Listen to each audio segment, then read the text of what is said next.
Salute Bharat. Salute ഭാരതിൽ നമ്മുടെ അതിഥി മുതിർന്ന മാധ്യമപ്രവർത്തകൻ ശ്രീ എ ഹരികുമാറാണ്. ഹരികുമാർ സാർ, നമസ്കാരം.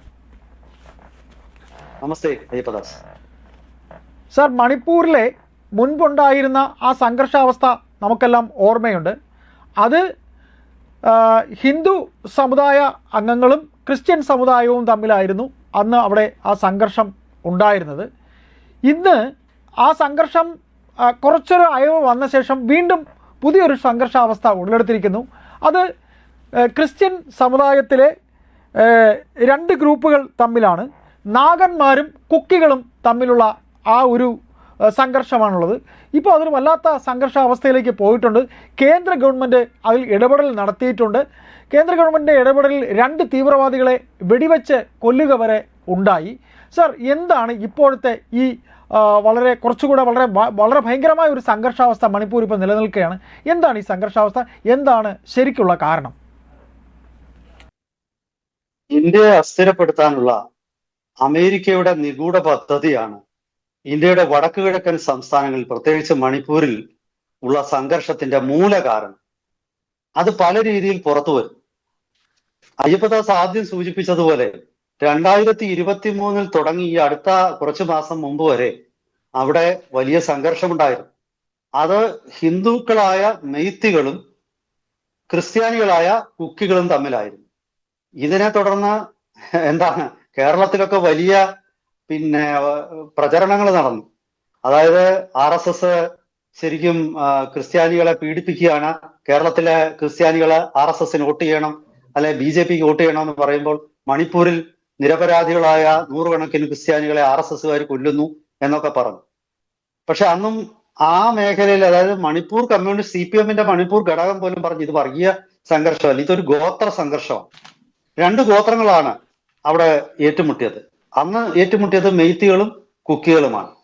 പക്ഷെ ആ സംഘർഷം ഒന്ന് അയവ് വന്നപ്പോ അടുത്തത് തുടങ്ങി. ഇപ്പോ ഏറ്റുമുട്ടുന്നത് ക്രിസ്ത്യാനികളായ നാഗന്മാരും ക്രിസ്ത്യാനികളായ കുക്കികളും തമ്മിലാണ്. അപ്പോ അത് പഴയതിനേക്കാൾ എണ്ണം മരണത്തിന്റെ കുറവാണെങ്കിലും ക്രൂരതയുടെ കാര്യത്തിൽ മെയ്ത്തികളും കുക്കികളും തമ്മിലുണ്ടായിരുന്ന സംഘർഷത്തെക്കാൾ ക്രൂരമാണ് ഈ 2 ക്രിസ്ത്യൻ ഗ്രൂപ്പുകൾ തമ്മിലുള്ള സംഘർഷം. അതായത് ഇവിടെ ഈ കഴിഞ്ഞ ദിവസം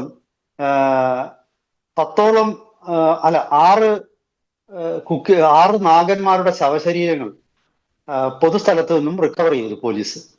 ഈ നാഗന്മാരെ 1 മാസത്തിന് മുമ്പ് കുക്കി തീവ്രവാദി സംഘടനയായ കുക്കി നാഷണൽ ഫ്രണ്ട് തട്ടിക്കൊണ്ടുപോയതാണ്. അങ്ങനെ തട്ടിക്കൊണ്ടുപോയിട്ട് ഇവരുടെ ശവശരീരമാണ് പുറത്തു കണ്ടത്. ഈ 4 പേരിൽ രക്ഷപ്പെട്ടോ അതോ അവരിപ്പോഴും മറ്റേ കുക്കികളുടെ കയ്യിലാണോ എന്ന് നമുക്ക് അറിഞ്ഞുകൂടാ. എന്തായാലും ഈ കൊല്ലപ്പെട്ടതിൽ 2 പേര് പാസ്റ്റർമാരാണ്, അതായത് പള്ളിയിൽ അച്ഛന്മാരാണ്. അവരെ കൊന്നു എന്ന് മാത്രമല്ല, അവരുടെ ശരീരം വികൃതമാക്കുകയും ചെയ്തു. ശരീരത്തിന്റെ പല ഗൂഢഭാഗങ്ങളും മുറിച്ചു കളയുകയൊക്കെ ചെയ്തു. അത്ര വികൃതമാക്കിയ ശവശരീരമാണ് റോഡിൽ കൊണ്ട് ഇട്ടത്. അതായത് എതിരാളികൾ ഭീതി വരുത്താനാണ് ഇങ്ങനെ ചെയ്തത്. ക്രൂരമായിട്ട് പീഡിപ്പിച്ചു കൊന്നു. നിരവധി പള്ളികളെ ആക്രമിച്ചു അങ്ങോട്ടും ഇങ്ങോട്ടും. ഇതിന്റെ ഒരു തമാശ എന്ന് പറയുന്നത്, ഈ 2 കൂട്ടരും ഒരേ ചർച്ചിൽ വിശ്വസിക്കുന്നവരാണ്. അതായത് കുക്കികളും നാഗന്മാരും അമേരിക്കൻ ചർച്ചായിട്ടുള്ള ബാപ്റ്റിസ്റ്റ് ചർച്ചിലാണ് ഇവർ വിശ്വസിക്കുന്നത്. അപ്പൊ ഞാൻ ആദ്യമേ പറഞ്ഞ ഇതിലേക്ക് ഞാൻ തിരിച്ചു വരാം. അതായത് ഈ സംഘർഷം എല്ലാം ഉണ്ടാക്കുന്ന അമേരിക്കയുടെ ലക്ഷ്യം ഇന്ത്യയുടെ വടക്കു കിഴക്കൻ സംസ്ഥാനങ്ങളെ അസ്ഥിരപ്പെടുത്തുക, അവിടെ വിഭജിച്ചിട്ട് ഒരു ക്രിസ്ത്യൻ ഭൂരിപക്ഷ രാജ്യം ഉണ്ടാക്കുക. പുറത്താക്കപ്പെട്ട ബംഗ്ലാദേശ് പ്രധാനമന്ത്രി ഷെയ്ഖ് ഹസീന ഇത് പറഞ്ഞിരുന്നു. അമേരിക്കയുടെ ഒരു പ്രതിനിധി അവരെ വന്ന് കണ്ടിട്ട് ബംഗ്ലാദേശിന്റെ അധീനതയിലുള്ള സെന്റ് മാർട്ടിൻസ് ഐലൻഡ് അമേരിക്കയ്ക്ക് വിട്ടുകൊടുക്കാമെങ്കിൽ അവർക്കെതിരെ ഒരു പ്രശ്നം ഉണ്ടാവില്ല, അവർ മരിക്കുന്ന വരെ ബംഗ്ലാദേശ് പ്രധാനമന്ത്രിയായിട്ട് തുടരുമെന്ന് പറഞ്ഞു. അവരത് സമ്മതിച്ചില്ല. ഇപ്പം ഇവിടെ നടക്കുന്നത് അതിന്റെ ഒരു തുടർച്ചയാണ്. ഈ മേഖലയിൽ നിന്നും ഈ കഴിഞ്ഞ കുറച്ചു നാളിന് മുമ്പ് നമുക്കറിയാം, മാധ്യമങ്ങളിലൊക്കെ വന്ന വാർത്തയാണ്, ഡാനിയൽ സ്റ്റീഫൻ കെർണി എന്ന ഒരു അമേരിക്കൻ ബാപ്റ്റിസ്റ്റ് മിഷണറി അയാളുടെ ഗൂഢപ്രവർത്തനങ്ങളെ കുറിച്ചുള്ള വിവരം പുറത്തു വന്നു. അതെങ്ങനെയാണെന്ന് വെച്ചാൽ, ഈ മിഷണറി തന്നെ അയാളുടെ ഫേസ്ബുക്കിലൂടെ കുറെ ചിത്രങ്ങൾ പ്രസിദ്ധീകരിച്ചു. ആ ചിത്രങ്ങളിലൊക്കെ തന്നെ ആ ഡാനിയൽ സ്റ്റീഫൻ കെർണി കുക്കി തീവ്രവാദികൾക്ക്, കുറച്ചുകൂടെ കൃത്യമായിട്ട് പറഞ്ഞാൽ കുക്കി നാഷണൽ ഫ്രണ്ടിന്റെ അംഗങ്ങൾക്ക് ഈ ബുള്ളറ്റ് പ്രൂഫ് ഉടുപ്പുകളും അവർക്ക് ആക്രമണ നിരീക്ഷണ ഡ്രോണുകളുമൊക്കെ കൊടുക്കുന്ന ചിത്രം അയാൾ തന്നെ അയാളുടെ ഫേസ്ബുക്കിൽ ഇട്ടു. അത് പിന്നെ ഇന്ത്യൻ ഏജൻസികൾ കണ്ടുപിടിക്കുകയും പെട്ടെന്ന് അയാൾ ഇതൊക്കെ ഡിലീറ്റ് ചെയ്തെങ്കിലും ഇതിന്റെയൊക്കെ ഫോട്ടോ കോപ്പികൾ എടുത്തിരുന്നു നമ്മൾ. അങ്ങനെ ഇത് വെളി വന്നു. ഇതിന് ശേഷമാണ് ഈ കഴിഞ്ഞ ഏതാണ്ട് ഒരു 1.5 മാസത്തിന് മുമ്പാണ് അമേരിക്കൻ കൂലിപ്പട്ടാളത്തിന്റെ തലവനായിട്ടുള്ള മാത്യു വാൻഡേക്ക് എന്ന ആളിനെ കൽക്കട്ടയിൽ നിന്നും അറസ്റ്റ് ചെയ്യുന്നു. അയാൾ ഇന്ത്യയിൽ നുഴഞ്ഞു കയറി മ്യാൻമാർ അതിർത്തിയിൽ നിന്നും ഇന്ത്യയിൽ നുഴഞ്ഞു കയറി രക്ഷപ്പെടാൻ ശ്രമിക്കുമ്പോഴാണ് ഇയാളെ അറസ്റ്റ് ചെയ്യുന്നത്. ഇയാൾ അവിടെ ചെയ്തുകൊണ്ടിരുന്നത് മ്യാൻമാറിനുള്ളിൽ തീവ്രവാദ ക്യാമ്പ് നടത്തി കുക്കി നാഷണൽ ഫ്രണ്ടിന്റെയും മറ്റു കുക്കി തീവ്രവാദ സംഘടനകളുടെയും പ്രവർത്തകർക്ക് ആയുധ പരിശീലനം കൊടുക്കുകയാണ്. ഈ വ്യക്തിയാണ്, ഈ തീവ്രവാദിയാണ് യഥാർത്ഥത്തിൽ കേണൽ ഗദ്ദാഫിയെ ലിബിയയിൽ അട്ടിമറിച്ചതും അഫ്ഗാനിസ്ഥാനിൽ വലിയ അട്ടിമറികൾ നടത്തിയതും. എന്തിന്? ബാഷർ അൽ ആസാദിനെ അതുപോലെ ഹഫീസ് അദ്ദേഹം ഈ സിറിയയിലെ ഭരണകൂടത്തെയും അട്ടിമറിച്ചത്. അപ്പൊ അത്ര വലിയ വിഷം മുറ്റിയ ആളിനെയാണ് ഇന്ത്യ അറസ്റ്റ് ചെയ്തത്. റിസർച്ച് ആൻഡ് അനാലിസിസ് വിങ്ങിന്റെ നിർദ്ദേശത്തെ തുടർന്ന് NIA അറസ്റ്റ് ചെയ്യുകയായിരുന്നു. അപ്പോ ഇയാളോടൊപ്പം 6 ഉക്രൈനിയൻ സിറ്റിസൺസ് പൗരന്മാരെയും അറസ്റ്റ് ചെയ്തു. ഇവരൊക്കെ തന്നെ ഇന്ത്യയുടെ വടക്ക് കിഴക്ക് വന്ന് തീവ്രവാദം ഉണ്ടാക്കുകയായിരുന്നു. അപ്പൊ ഇവര് അവിടുത്തെ ഹിന്ദുക്കൾക്കെതിരെ പോരാടാനാണ് ഈ കുക്കികളെ ആയുധം അണിയിച്ചെങ്കിലും സംഭവം വന്നു കഴിഞ്ഞപ്പോഴത്തേക്ക് യുവന്മാർ തമ്മിലടിയിക്കാൻ തുടങ്ങി. ഇപ്പോ വലിയ പ്രതിസന്ധിയിലാണ്. ഇത് കേരളത്തില് ഇപ്പൊ ആരും ഒരു അക്ഷരവും കിട്ടുന്നില്ലല്ലോ. മണിപ്പൂരിൽ വീണ്ടും കൊലപാതകങ്ങൾ നടത്തുന്നു, പള്ളിയിൽ അച്ഛന്മാരെ കൊന്നു, ആർക്കും ഒരു അഭിപ്രായമില്ലല്ലോ. കേരളത്തിലെ രാഷ്ട്രീയ പാർട്ടികൾക്കും ഇല്ല, കേരളത്തിലെ സഭകളും ഇല്ല. മറ്റേതെന്തോ ആയിരുന്നു, സഭകളൊക്കെ ഇവിടെ വലിയ മണിപ്പൂരിൽ ക്രിസ്ത്യാനികളെ കൊല്ലുന്നേന്നും പറഞ്ഞ് വലിയ ബഹളം വെക്കുന്നു. ഇപ്പൊ ആർക്കും ഒരു മിണ്ടാട്ടവും ഇല്ല. എന്താ ക്രിസ്ത്യാനിയെ കൊന്ന പ്രശ്നം? ഈ പണ്ട് വിമോചന സമരകാലത്ത് ഈ CPM വിളിച്ച മുദ്രാവാക്യം ഉണ്ടായ ഞങ്ങളുടെ പോലീസ് ഞങ്ങളെ തല്ലിയാൽ നിങ്ങൾക്ക് എന്താ കോൺഗ്രസ്? അതുപോലാണോ ഇപ്പോഴത്തെ? അതായത് ഞങ്ങൾ തമ്മിൽ അടിച്ച് ചത്താല് നിങ്ങൾക്ക് എന്താ എന്നുള്ള ചോദ്യമായിരിക്കും സഭകൾ ഇപ്പൊ കേരളത്തിൽ ചോദിക്കുന്നത്. എന്തായാലും ശരി, അതീവ ഗുരുതരമായ സ്ഥിതിയിലാണ് ഇവർ തമ്മിലുള്ള ഈ സംഘർഷം. ഇവിടെ ഈ നാഗന്മാരുടെ സംഘടനകളുടെ അപ്പെക്സ് ബോഡി, അതായത് അതിന്റെ ഒരു കൂട്ടായ്മയുടെ തലപ്പത്തുള്ള ഒരു സംഘടനയുണ്ട്, ഒരു ഏകോപന സമിതിയുണ്ട്. ആ ഏകോപന സമിതിയുടെ പേര് യുണൈറ്റഡ് നാഗ കൗൺസിൽ എന്നാണ്. ഇപ്പൊ യുണൈറ്റഡ് നാഗ കൗൺസില് കേന്ദ്ര ആഭ്യന്തരമന്ത്രി അമിത്ഷായ്ക്ക് ഈ വിഷയത്തിൽ ഉടൻ തന്നെ ഇടപെടണമെന്ന് പറഞ്ഞിട്ട് അവര് ഒരു മെമ്മോറാണ്ടം സമർപ്പിച്ചിരിക്കുന്നു. അവര് കേന്ദ്ര ആഭ്യന്തരമന്ത്രി ശ്രീ അമിത്ഷായ്ക്ക് കൊടുത്ത നിവേദനത്തിൽ അവർ അഭിപ്രായപ്പെടുന്നത് കുക്കി നാഷണൽ ഫ്രണ്ട് ആണ് ഈ നാഗന്മാർക്കെതിരെ നടത്തിയ ഈ ആക്രമണത്തിൽ അതിന്റെ സൂത്രധാരന്മാര്, അവരെ തീവ്രവാദ സംഘടനയായിട്ട് പ്രഖ്യാപിക്കണം എന്നാണ് യുണൈറ്റഡ് നാഗ കൗൺസിലിന്റെ നിർദ്ദേശം. മാത്രവുമല്ല, യുണൈറ്റഡ് നാഗ കൗൺസിൽ മറ്റൊരാവശ്യവും ഉന്നയിച്ചിട്ടുണ്ട്. ഈ 25 ചെറിയ ചെറിയ സംഘടനകൾ ഇതിൽ കുക്കി നാഷണൽ ഫ്രണ്ട് ആണ് ഏറ്റവും വലിയ തീവ്രവാദ സംഘടന. അപ്പൊ അവരും അതുപോലെ മറ്റ് 24 സംഘടനകളും അടങ്ങുന്ന ഈ കുക്കി സോ കൗൺസിൽ എന്ന് പറഞ്ഞൊരു ഗ്രൂപ്പുണ്ട്. അതില് അവർക്കെതിരെ ഇപ്പോ തൽക്കാലം അവരെ വെടിവെക്കണ്ട, അവരെ കൊല്ലണ്ട എന്നൊരു തീരുമാനം കേന്ദ്ര സർക്കാർ എടുത്തിരുന്നു. ആ തീരുമാനം പിൻവലിക്കണമെന്നുമാണ് ആവശ്യപ്പെട്ടിരിക്കുന്നതും വേറൊരു ക്രിസ്ത്യൻ വിഭാഗമായിട്ടുള്ള നാഗന്മാരാണ്. ഈ നാഗന്മാരും കുക്കികളും തമ്മിൽ യഥാർത്ഥത്തില് മണിപ്പൂരിൽ ഹിന്ദുക്കളായ മെയ്ത്തികളും കുക്കികളും ക്രിസ്ത്യാനികളായ കുക്കികളും തമ്മിൽ നടക്കുന്നതിനേക്കാൾ കൂടുതൽ സംഘർഷവും കൂടുതൽ കൊലപാതകങ്ങളും ഇവരങ്ങോട്ടും ഇങ്ങോട്ടും നടത്തിയിട്ടുണ്ട്. ഇതൊരു ചരിത്രപരമായ വസ്തുതയാണ്. 1950 ഇന്ത്യക്ക് സ്വാതന്ത്ര്യം കിട്ടിയ അന്ന് തുടങ്ങി ഇവർ തമ്മിലുള്ള അടി. ഇതിൽ നാഗന്മാര് മണിപ്പൂരിന്റെ വടക്കൻ പ്രദേശത്തെ കുന്നിൻ പ്രദേശത്ത് താമസിക്കുമ്പോൾ കുക്കികൾ തെക്കൻ പ്രദേശത്താണ്. ഈ കുക്കികൾ മ്യാൻമാറിൽ നിന്നും നുഴഞ്ഞു കയറിയതാണെന്നാണ് കുക്കികൾ ഒഴികെയുള്ള ബാക്കി എല്ലാ ഗോത്രങ്ങളും, മെയ്ത്തികൾ ഉൾപ്പെടെയുള്ള എല്ലാ ഗോത്രങ്ങളും അവിടെ പറയുന്നു. കുക്കികൾ ഇന്ത്യയിൽ വളരെ കുറച്ചേ ഉള്ളായിരുന്നു. അവര് മ്യാൻമാറിൽ നിന്നും നുഴഞ്ഞു കയറി. ഇതിൽ ആരും മോശക്കാരല്ല. ഈ കുക്കികളും മോശക്കാരല്ല, നാഗന്മാരും മോശക്കാരല്ല, മീസോകളും മോശക്കാരല്ല, അത് വേറെ വിഷയം. പക്ഷെ ഇതിൽ തീവ്രവാദം ഇപ്പോഴും സജീവമായിട്ട് നിലനിർത്തുന്നത് ഈ കുക്കികളാണ്. അപ്പോ ഇവര് ഇവര് തമ്മിലുള്ള സംഘർഷം കാലാകാലങ്ങളിലായിട്ട് കുക്കികളും നാഗന്മാരും തമ്മിൽ അങ്ങോട്ടും ഇങ്ങോട്ടും ആക്രമിക്കുവാൻ 1992 മുതൽ 97 വരെ മണിപ്പൂരിൽ നിരന്തരമായിട്ട് കുക്കികളും നാഗന്മാരും രണ്ടും ക്രിസ്ത്യാനികളാണ്, രണ്ടും തമ്മിലടിച്ചു. അതിന്റെ ഫലമായിട്ട് 1500-ലധികം ആൾക്കാർ ആ കാലഘട്ടത്തിൽ കൊല്ലപ്പെട്ടിരുന്നു. നിരവധി സ്ത്രീകൾ ബലാത്സംഗം ചെയ്യപ്പെട്ടു, നിരവധി പള്ളികൾ തീവച്ചു, നിരവധി പാസ്റ്റർമാരെ ഒന്ന് കണ്ണൊക്കെ ചൂഴ്ന്നെടുത്ത് വേറെ പല ഭാഗങ്ങളും വെട്ടിമാറ്റിയിട്ട് റോഡിൽ കൊണ്ടുവിട്ടിരുന്നു. ഇപ്പോഴും അത് നടക്കുന്നുണ്ട്. പക്ഷെ ഇതൊന്നും ആരും പറയത്തില്ല. പറയുന്നത് കുക്കികളും ഹിന്ദുക്കളും മേത്തികളുമായിട്ട് സംഘർഷം ഉണ്ടായ ഉടനെ പ്രശ്നം. അപ്പോ എങ്ങനെയാണ് കേരളത്തിലെ ഈ മണിപ്പൂർ പോലെ ആയിരക്കണക്കിന് കിലോമീറ്റർ അകലെ നടക്കുന്ന ഒരു സംഭവത്തെ കേരളത്തിലെ ചില വർഗീയവാദികള് രാഷ്ട്രീയ വർഗീയ മുതലെടുപ്പിന് എങ്ങനെയാണ് ഇതൊക്കെ ഉപയോഗിക്കുന്നതെന്നുള്ളത് നമുക്ക് ഇപ്പം മനസ്സിലാക്കാം. അതായത് ഇതിപ്പം നടന്നുകൊണ്ടിരിക്കുന്ന ഒരു സംഭവം. ഇതിനു മുമ്പാണ് നമ്മളിത് പറഞ്ഞെങ്കിൽ അവർ പലരും സമ്മതിക്കില്ല. കാരണം 1990 അങ്ങനെ നടന്നിട്ടില്ല എന്നൊക്കെ പറയും വേണമെങ്കിൽ. അത്ര പച്ചക്കള്ളം പറയും നോത്തു നോക്കിയിട്ട്. യഥാർത്ഥത്തിൽ ഈ മണിപ്പൂരിലും ഇന്ത്യയുടെ വടക്കുകിഴക്കൻ സംസ്ഥാനങ്ങളിലും വിഘടനവാദം ഇപ്പൊ വളരെ കുറഞ്ഞിട്ടുണ്ട്.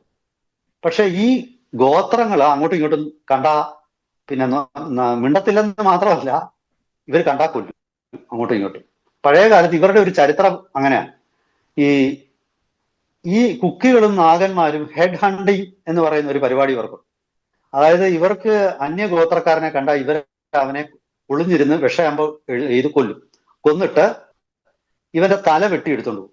എന്നിട്ട് ഇത് വീടിന്റെ മുന്നിൽ കൊണ്ടുപോയിട്ട് ആദ്യം ഉപ്പിനകത്ത് ഇടും, ഉണക്കിയിട്ട് വെയിലത്ത് വെച്ച് കുന്തത്തെ പുറത്ത് വെയിലത്ത് വെച്ച് ഉണക്കിയിട്ട് വീടിന്റെ ഭരണത്ത് വെക്കും, ഒരു മൂലയ്ക്ക്. അപ്പം നിങ്ങളുടെ കൈവശം ഒരു 50 അന്യഗോത്രക്കാരുടെ തലയുണ്ടെങ്കിൽ നിങ്ങൾ ഒരു വീരനാണ്. അതിന് കണക്കുണ്ട്. 20 പേരെ കൊന്ന ആള് ഒരു പ്രത്യേക, ഇപ്പൊ പണ്ട് ഈ മഹാഭാരതത്തിലൊക്കെ ഉണ്ടല്ലോ, മഹാരഥൻ അതിരഥൻ എന്നൊക്കെ പറയുന്ന പോലെ. അപ്പൊ അതുപോലെ നിങ്ങൾക്ക് ചില കാറ്റഗറി ഉണ്ട്. ഇത്ര എതിരാളികളുടെ തല വീട്ടിലുള്ള, അപ്പൊ നിങ്ങളുടെ വീട്ടിലൊരു 50 തലയൊക്കെ ഉണ്ടെങ്കിൽ നിങ്ങൾ 80 വയസ്സായാലും നിങ്ങളെ കല്യാണം കഴിക്കാനായിട്ട് നിങ്ങളുടെ ഗോത്രത്തിൽപ്പെട്ട 20 കാരികളും വന്നെന്നിരിക്കും. ഇപ്പൊ ഹെഡ് ഹണ്ടിങ് ഒന്നും നടക്കുന്നില്ല, നിയമം ഒക്കെ വന്നതിന് ശേഷം. അപ്പൊ ഇത്തരം ഒരു വിഭാഗമാണ്. അന്ന് ഇവരെ മതം മാറ്റിയപ്പോൾ ക്രിസ്ത്യാനികള് പിന്നെ മിഷണറീസ് ഒക്കെ പറഞ്ഞത് ഇതോടുകൂടി ഇവര് സംസ്കാര സമ്പന്നരായി, ഇവര് പിന്നെ ദൈവ വഴിയിലേക്ക് വന്നു എന്നാണ്. പക്ഷേ ഇവര് പഴയതിൽ ഇരട്ടിയായിട്ട് ഈ ഗോത്രവൈരം തുടരുന്നതും ഈ ഗോത്രവൈരം തുടരാനായിട്ട് ഇവരെ ആയുധമണിയിക്കുന്നതും ഒക്കെ ഈ ബാപ്റ്റിസ്റ്റ് ചർച്ചാണ്, അമേരിക്കൻ മിഷണറിമാരാണ്. ഈ പറയുന്ന പിന്നെ മാത്യു വാൻഡേക്കും ദാനിയൽ കർണിയും ഒക്കെ പിന്നെ പകല് മിഷണറിയുടെ വേഷം ധരിക്കും, രാത്രിയില് തോക്കുമായിട്ടിറങ്ങും, തോക്കും ബോംബുമായിട്ടിറങ്ങും. അപ്പൊ പകല് സോൾ ഹാർവെസ്റ്റ് ചെയ്യുന്ന സോളാണെങ്കിൽ രാത്രി തലയാണ് ഹാർവെസ്റ്റ് ചെയ്യുന്നത്. ഇത് രണ്ടും മാറി മാറി ചെയ്തുകൊണ്ടിരിക്കും. ഇപ്പൊ റാഡിക്കൽ ഇസ്ലാമിസ്റ്റുകളും ഇവരും തമ്മിലുള്ള ഒരു വ്യത്യാസം, ഇവർ സംസ്കാര സമ്പന്നതയുടെ ഒരു മുഖംമൂടി എടുത്തിട്ടാണ് അണിഞ്ഞുകൊണ്ടാണ് ഇവർ പകലിൽ നടക്കുന്നത്. മറ്റവരതല്ല, അവരുള്ള രൂപത്തിൽ തന്നെ പകലും രാത്രിയിലും. ഇത് നമ്മൾ കഥകളിലൊക്കെ കാണുമല്ലോ, യക്ഷികള് സുന്ദരികളായ സ്ത്രീകളുടെ വേഷത്തിൽ വന്ന് പലരെ ആകർഷിച്ച് പനയുടെ ചോട്ടിൽ ചെല്ലുമ്പോൾ പല്ലും നഖവും വെള്ളി വരും. അപ്പൊ അതുപോലെയാണ് ഈ മിഷണറി തീവ്രവാദികൾ എന്ന ഒരു വിഭാഗം പ്രവർത്തിക്കുന്നത്. അവര് ബാപ്റ്റിസ്റ്റ് ചർച്ച് ഇതിന്റെ ഒരു കുപ്രസിദ്ധമായിട്ടുള്ള ഇവരുടെ ഒരു കൂടാരമാണ്. അപ്പൊ ഞാനീ പറഞ്ഞ മാത്യു ആൻഡേക്ക് എന്ന പിന്നെ ഇയാളുടെ ജോലി പകല് സുവിശേഷം, ഇയാള് സ്വയം വിശേഷിപ്പിക്കുന്നത് ഇവാഞ്ചലിസ്റ്റ് എന്നാണ്. അതുപോലെ തന്നെയായിരുന്നു മാത്യു സ്റ്റീഫൻ കർണിയും. പിന്നെ വേറൊരുത്തൻ അവിടെ പിന്നെ ബംഗ്ലാദേശിൽ വെച്ച് കൊല്ലപ്പെട്ടിരുന്നു, ഒരു 5 സ്റ്റാർ ഹോട്ടലിൽ കൊല്ലപ്പെട്ട് കിടന്നത്. അയാളും ഇത് തന്നെ ആയിരുന്നു പണി. അപ്പൊ ഇവരൊക്കെ തന്നെ മറ്റു രാജ്യങ്ങളിൽ ചെന്ന് വിസ എടുക്കുന്നത് സുവിശേഷകരാണെന്നുള്ള ഒരു രീതിയിലാണ്, അല്ലെങ്കിൽ സാമൂഹ്യ പ്രവർത്തകരാണ് പകല്. അതിനുവേണ്ടി അവർക്ക് കുറച്ച് ചെറിയ സംഘടനകളൊക്കെ ഉണ്ടാക്കും ഒരു ഭാഗത്ത്. അതുണ്ടാക്കി കഴിയുമ്പോൾ ഇവർ അതിന്റെ മറവിൽ ഇവരുടെ മറ്റു പരിപാടികളൊക്കെ നടത്തും. എന്തായാലും ശരി, ഈ പുതിയ സംഘർഷം മണിപ്പൂരിൽ അതിശക്തമായിട്ട് നേരിടാനാണ് കേന്ദ്ര സർക്കാർ തീരുമാനിച്ചിരിക്കുന്നത്. ഞാനൊന്ന് ഇടപെടുകയാണ് സാർ. സാർ, ഇതിൽ അമേരിക്കയുടെ ഒരു കൈകടത്തൽ എന്ന് സാർ ഇങ്ങനെ പറഞ്ഞു പോയത്, അതൊന്നും കൂടെ ഒന്ന് വ്യക്തമാക്കാമോ? അതായത് അമേരിക്ക ഈ പ്രദേശത്ത് അമേരിക്കയ്ക്ക് ഒരു താല്പര്യം എന്ന് വെച്ചാല് ഇവിടെ ഒരു ഈ ഇന്ത്യയുടെ ഈ വടക്കിഴക്കൻ സംസ്ഥാനങ്ങളുടെ കുറച്ച് ഭാഗങ്ങൾ ചൈനയെ നിരീക്ഷിക്കുക, ഇന്ത്യയെ നിരീക്ഷിക്കുക. ഇവിടെ ആവശ്യമുള്ള സമയത്ത് അവർക്ക് ഇടപെടുക.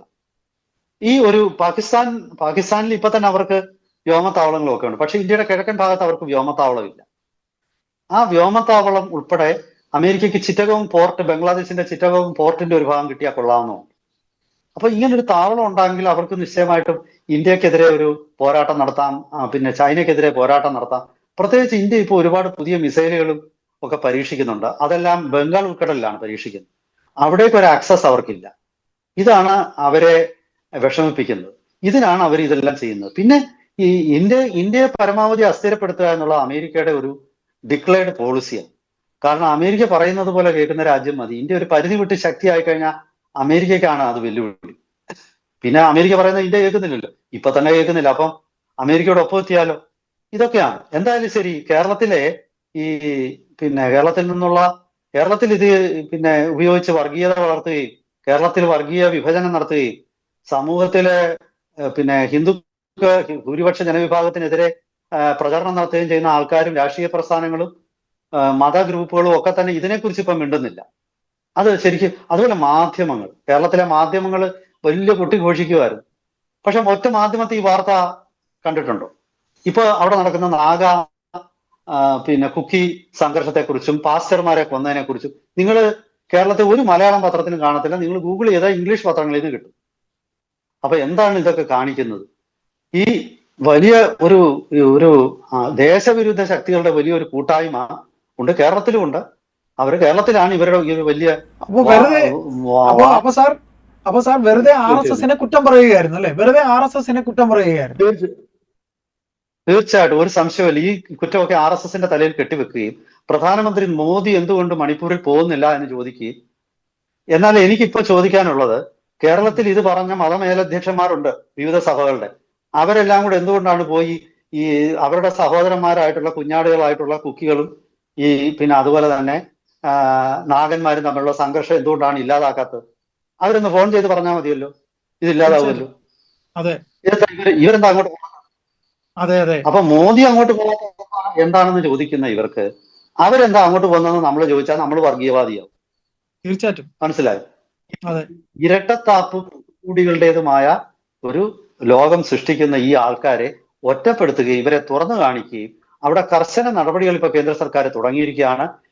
ഈ CRPFന്റെ ആന്റി ടെററിസ്റ്റ് ഗ്രൂപ്പും വിഭാഗമായിട്ടുള്ള നക്സലുകളെ അടിച്ചൊതുക്കിയ കോബ്ര വിങ്ങിനെ മണിപ്പൂരിൽ 3 ബറ്റാലിയനെ അവിടെ വിന്യസിച്ച് കൂടുതൽ ബറ്റാലിയന് അത് അവിടെ എത്തുവാണ്. അവരിറങ്ങിയ ആദ്യത്തെ ദിവസം തന്നെ 2 തീവ്രവാദികളെ അവർ വെടിവെച്ച് കൊന്നു. AK-47 ഉൾപ്പെടെയുള്ള ആയുധങ്ങൾ അവരൊന്ന് റിക്കവർ ചെയ്തു. വരും ദിവസങ്ങളിൽ കർശനമായ നിലപാടായിരിക്കും അവിടെ സ്വീകരിക്കാൻ പോകുന്നത്. എന്തായാലും ശരി, കേരളത്തിലെ മാധ്യമങ്ങളിൽ ഇതൊന്നും ഒരക്ഷരം വരത്തില്ല. കാരണം സംഘർഷം കുക്കികളും തമ്മിലാണ്. സാർ ഒന്നുകൂടെ ചോദിച്ചോട്ടെ, അതായത് അമേരിക്കയ്ക്ക് വേണ്ടത് ഒരു സൈനിക താവളം അമേരിക്കയ്ക്ക് വേണം. അത് ഈ പറയുന്ന പോർട്ടിലാവുകയും വേണം. അതിൽ ഒരു കണ്ണുകൂടെ ഉണ്ടല്ലേ സാർ ഈ കലാപത്തിന് പിന്നിൽ? തീർച്ചയായിട്ടും. അവിടെ അസ്ഥിരപ്പെടുത്തിയാൽ മാത്രമല്ല ഈ സ്വതന്ത്ര രാജ്യം നിർമ്മിക്കാൻ പറ്റൂ. പക്ഷെ അതൊന്നും നടക്കുന്ന കാര്യമല്ല. അമേരിക്കയ്ക്ക് ഇപ്പൊ അതൊക്കെ വ്യക്തമായി. എന്നാ പിന്നെ ആയുധം കൊണ്ടിറക്കി ഇവര് അസ്ഥിരത സൃഷ്ടിച്ച് അസമാധാനം ഉണ്ടാക്കുക അത്രയെങ്കിലും ആകട്ടെ എന്നാണ് അമേരിക്ക വിചാരിക്കുന്നത്. എന്തായാലും കൂടുതൽ വിവരങ്ങൾ വരും ദിവസങ്ങളിൽ നമുക്ക് പൊതുവിടത്തിൽ വരുന്ന മുറയ്ക്ക് നമുക്ക് കൂടുതൽ വിശകലനങ്ങളും കൂടുതൽ വിവരണങ്ങളുമായിട്ട് വീണ്ടും പ്രേക്ഷകരുടെ മുന്നിലെത്താം. അതുവരെ എല്ലാവർക്കും ഒരിക്കൽ കൂടി നമസ്കാരം. Thank you sir. Thank you.